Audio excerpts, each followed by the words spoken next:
welcome back to Bumblebee. It's been a minute, but I am also happy to be back in studio. Been here the whole time. I was just in that room, so you couldn't see me behind the wall there. What better way to start our day with gross Victorian era serial killers and urban legends? Lovely, let's do it. I'm Taylor McWaters. Here are the top 10 disturbing Victorian urban legends that hopefully will scare you. Number 10, doubles and doppelgangers. We had to start this list off with one of my personal favorites. This one is so creepy, I love it. D&D, doubles and doppelgangers. Now, this certainly is not a new concept by any means. To see somebody that looks identical to yourself, that happens to me like 9 times a day living in Toronto. In Victorian London, stories of doppelgangers started to appear in the press. Yeah, in the news. How scary is that? Could you imagine? The story was a civil servant saw himself on the other side of Tavistock Square every evening on his walk home from work. Now, he tried to follow this double, but every time he got close, his double would disappear around a corner. He would vanish. Those fast doubles. He's a stunt double, apparently. I don't know what's more jarring, also, chasing a double of yourself or having a guy chase you thinking that you're his double. Like, dude, I'm not you. Leave me alone, please. This is really weird. Do you believe in doppelgangers or doubles? Have you seen yourself before? Not in a mirror? Comment down below.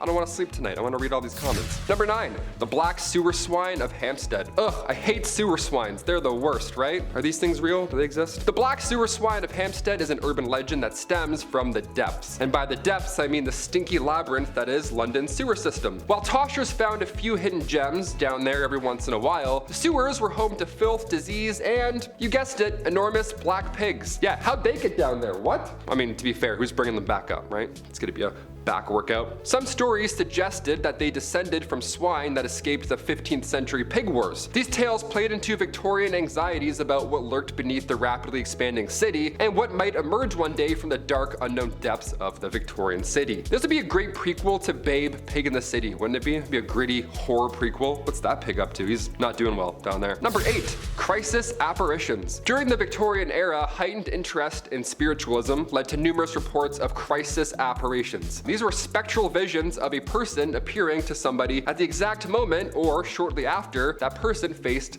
death. Yeah, how cool is that? We get to watch the whole thing from our living room. Lucky us. Even if the witness was unaware, this is what would happen. One famous case involves the writer Robert Louis Stevenson, who claimed to have seen an apparition of a friend in Edinburgh while he was in London. Okay, that's a little odd. Some FaceTime stuff happening before the day. He later discovered that his friend had been seriously ill at that exact time. Another account involves Vice Admiral Sir George Tyrone, who reportedly appeared to his wife at their London home at the exact moment that he was drowning in a naval accident right off the coast of Syria, which is terrifying. That's so scary to see in your kitchen out of nowhere. Such accounts were often chronicled in spiritualist publications and became a significant part of the Victorian supernatural lore. Do we believe in this one? I mean, also, what do you do at that point? Your loved one shows up drowning in the hallway in front of you. You're like, awesome, great, what do I do? I can't help you. You're a phantom. Number 7, rat kings. If you thought rats couldn't get any more disgusting in the Victorian era, well, think again. A rat king is not what you think. It's not a giant rat with a crown on its head covered with cheese. No, a rat king is a bunch of rats whose tails have become entwined with each other, creating this monstrosity with lots of eyes and teeth. One example of this rat king, one specimen, was actually found in France in 1894, and it was 10 rats whose tails were all tied together in the middle. This was the Victorian version of a Roomba. How gross and uncomfortable is that? Also, how rough is that for the rats? The largest rat king specimen ever recorded was 32 rats. That's so many rats stuck together. It was found in 1828 and it's still on display in Altenburg, Germany. Number 6, the Devil's Footprints. In February 1855, residents of Devon, England, awoke to find a peculiar set of tracks etched into the snow. Now, these tracks would span over 100 miles. These tracks resembled hoof marks covering fields, rooftops, and even rivers. Yeah, these marks appeared to defy any natural explanation. Measuring around 4 inches long and 3 inches apart in a single file straight line, they seemed too methodical to be a result of any known animal at the time, hence the nickname the Devil's Footprints. Maybe it was a one-legged deer. Maybe it was a really exhausted one-legged deer, you never know. Locals were both astounded and frightened by what they saw. Again, all this taking place in a society deeply rooted in religious and superstitious beliefs already. Well, many concluded that they were the footprints of the actual devil, like the devil Satan man, wandering the earth, searching for sinners, just keeping his eye open. Are the footprints a result in weather phenomena? Are these badger tracks? We don't know. To this day, the Devil's Footprints remain one of Victorian England's most intriguing mysteries. Number 5, Sweeny Todd. If you haven't haven't seen the movie, this is the perfect time of year to dive into Fleet Street. It's a gory musical with Snape, Bellatrix, and Johnny Depp. How else do I pitch this movie? It's an amazing cast. And it's also kind of based on a true story.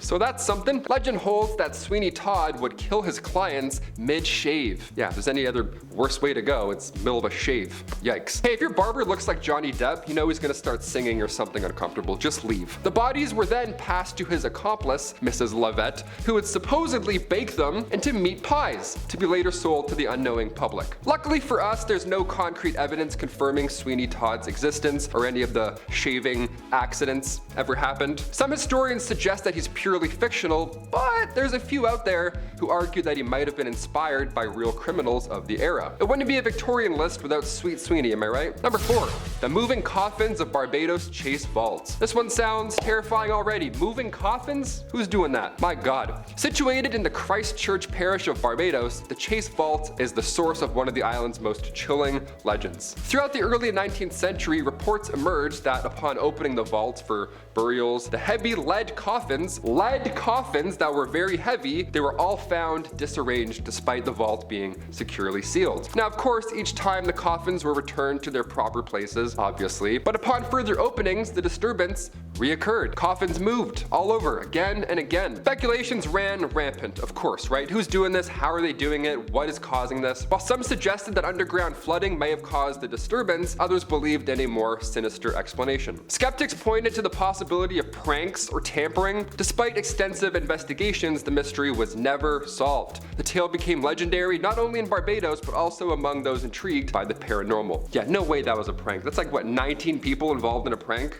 Horrible. Number 3, the mummy's curse. In the 19th century, there was an obsession with Egyptian antiquities that led to tales of a dire mummy's curse. I don't know, it's almost like hosting a mummy unwrapping party is a little, I don't know, distasteful. It's a little weird. Legend has it that those who dared to disturb the eternal rest of the mummies, especially tomb raiders and archaeologists alike, well, apparently they would face inevitable misfortune or death as retribution. The sudden death of Lord Carnarvon kickstarted this entire fear. See, Lord Carnarvon was the key financial backer of the famous expedition to uncover King Tut's tomb. Historical, yes. Invasive and inappropriate? Also yes. A lot of guilt on that car ride home. They're like, ugh, we're for sure cursed after that one. Definitely. Many of the supposed cursed victims, including the chief archaeologist, Howard Carter, lived long lives. And numerous claims of the curse's effects have since been challenged by the scientific community. Of course. But also there's no way you're not cursed. You know what I mean? You explored a pharaoh's tomb. You did the thing that like you for sure should never do. You're definitely cursed. Number 2, Jack the Ripper. Unidentified to this day. So no, we're probably not going to see a Netflix special on old Jack the Ripper anytime soon. I know, right? Bummer. We'll never know at this point. Jack the Ripper was active in East London neighborhoods, and they would primarily target sex workers in the area. Now, at the time, the killings of 5 women from August to November of 1888, they were all believed to have been connected to Jack the Ripper in some way. There are some sources that claim that he was active until 1891, but again, we're never going to know the truth. It's far too late. There's one thing that historians do all agree on when it comes to spring-heeled Jack. They all believe that Jack the Ripper had some anatomical knowledge due to the way that he left his victims. While there were some suspects at the time, including a member of the British royal family, tea on that, Jack the Ripper was never identified. And finally, number 1, the Great Beast of London. During the Victorian period, an intense fear gripped London. Now this time, it wasn't demon barbers or rat kings. No, this time it was much more menacing, dare I say. Whispers spread across the land of a monstrous creature lurking in London's shadows. It was dubbed the Great Beast of London. And this mysterious entity was blamed for numerous livestock deaths, with animals found mauled or even partly devoured. It was a whole thing. Whatever caused this mess, well, it was quite large and very strong. Panic and speculation swept the land, and some believe that the beast was a large escaped exotic animal of sorts, possibly a panther or a lion, that was accidentally set loose upon the city. That would make sense, I guess, but others, drawing from older English folklore, suggested that the culprit was a ghostly or supernatural hound haunting the metropolis. Now we're talking. This one I like much more plausible. Now, despite numerous accounts and investigations, the true nature of the beast remained an enigma, adding to the era's long list of urban legends. A list that hopefully you enjoyed and gave 2 big thumbs up to, right? Because that was fun. Look at that, we're already done. If you could travel back in any time to any era, which would it be? I'd like to see Victorian era London for one day. I wouldn't want to smell it, but I would certainly love to see it. So everyone walks around with their top hats and their crazy pants. And I'd love to see you next time in the Hive. I'm Taylor McWaters. Later, skaters.